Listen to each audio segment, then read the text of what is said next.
Pila ka mga tag-iya sang punungan sa Banwasang Leganes, Iloilo na pilitan nga maghawas bangod sa kakulang sang supply sang tubig. Inya gitutukan ni Darrell Marie Sarmiento.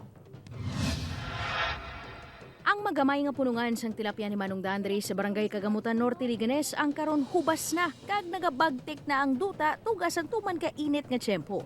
Sang tinalikdan lang nga bulan sang napilitan ini nga hawaso ng iya mga tilapia bisan nga alang-alang pa. Iwan na gitubi, wala lang na matamat nakatistis mo. Sudo sa Municipal Aquaculturist ng Liganes, masami nga nagakaiguan ang mga punungan basta dry o kung drought season. Usually, kay ang drought season, lack of water din na siya.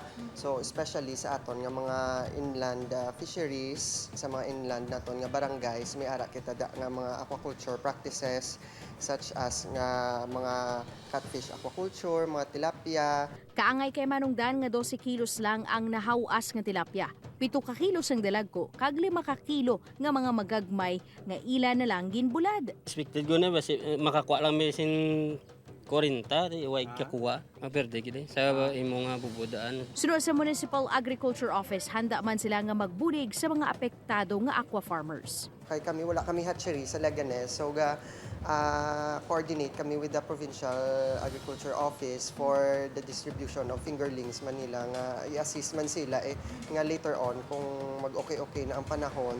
Upod kay Hans Desierto, Darrell Marie Sarmiento, One Western Visayas.